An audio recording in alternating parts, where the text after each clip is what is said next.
Kawan-kawan, General Motors pernah memimpin dunia dalam penjualan mobil dan masih menjadi pemimpin penjualan di Amerika Serikat. Namun, posisi General Motors terus mengalami penurunan pasar dan mulai panik saat era kendaraan listrik benar-benar menerobos Amerika, sesuatu yang awalnya dianggap sepele oleh para pemimpinnya. Ekspansi Tesla dan perkembangan kendaraan listrik membuat pasar Amerika semakin ketat.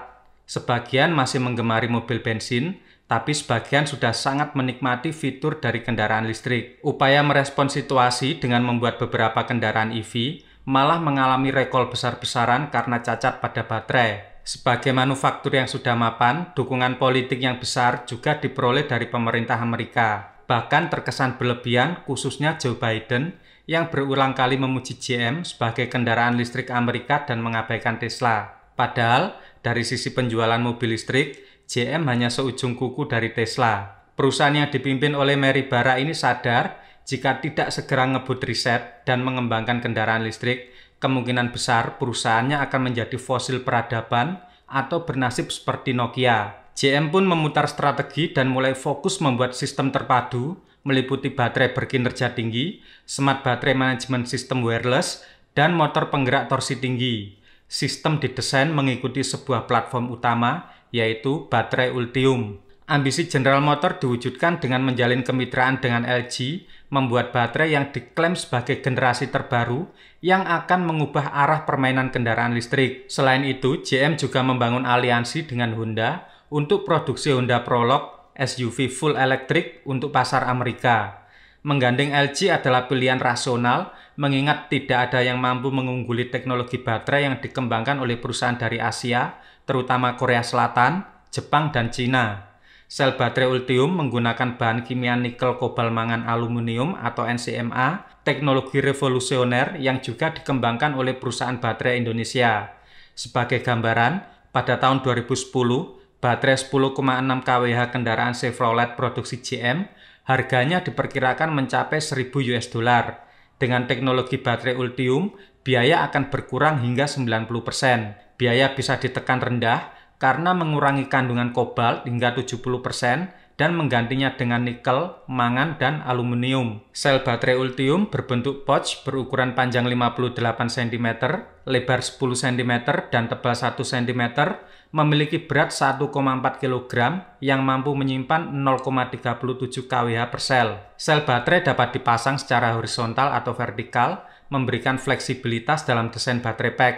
24 sel bisa digabungkan menjadi satu modul baterai, dan dari 6 hingga 24 modul bisa digabungkan menjadi paket baterai dengan kapasitas total 50 kWh hingga 200 kWh.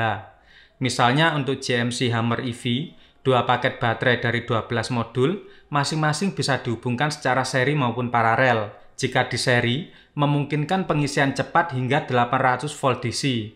GM mengklaim bahwa pengisian cepat berulang kali tidak akan menurunkan kinerja baterai. Baterai Ultium memiliki fitur sistem manajemen baterai nirkabel atau WBMS. Terobosan arsitektur baterai seperti ini pertama kali dilakukan oleh produsen mobil. WBMS dikembangkan dalam kemitraan dengan perangkat analog dan berkontribusi untuk mengurangi biaya baterai, sehingga mengurangi jumlah kabel hingga 90% dan mengurangi volume secara keseluruhan sebesar 15%. Sistem GM untuk mengelola paket baterainya juga berbeda dari para pesaingnya. Platform Ultium memungkinkan GM untuk menjalankan sel baterai dengan bahan kimia yang berbeda dalam kemasan yang sama, sehingga sebagian dari baterai pack dapat diganti seiring berjalannya waktu atau ketika terjadi kerusakan. Sistem baterai Ultium akan digunakan pada fitur motor listrik 3 varian, yaitu yang pertama motor penggerak depan 180 kW atau 241 horsepower. Yang kedua motor penggerak depan dan penggerak belakang 255 kW atau 342 horsepower. Yang terakhir adalah motor penggerak Assist All-Wheel Drive 62 kW atau 83 horsepower. Motor dapat dikonfigurasi dalam kombinasi penggerak roda depan, penggerak roda belakang, dan penggerak semua roda atau all-wheel drive. Inovasi seperti inilah yang menurut General Motors akan menjadikannya pemimpin dalam EV di Amerika pada tahun 2025. Selain jajaran mobil General Motors, baterai Ultium juga akan digunakan oleh mobil Honda Prologue, kendaraan SUV listrik Honda yang bekerja sama dengan General Motors. General Motors juga akan merilis berbagai kendaraan legendarisnya pada format full electric seperti Hummer, Chevrolet, baik format SUV maupun pick-up off-road.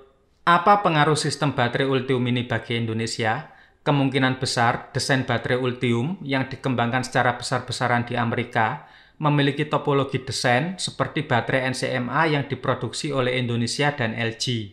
Struktur baterai yang kaya nikel dan mengurangi komposisi kobalt litium diklaim akan sangat superior, bahkan dibandingkan dengan baterai Blade LiFePO dari BYD sekalipun. Jika baterai Ultium bisa sukses mengembalikan kejayaan General Motors, maka struktur baterai yang Indonesia banget karena penggunaan nikel yang tinggi akan menjadi platform standar global. Jika kita bisa menjaga ekspektasi dengan kerja keras dan inovasi, pendulum ekonomi dan energi dunia akan berpihak kepada kita. Oke kawan-kawan, demikian. Terima kasih.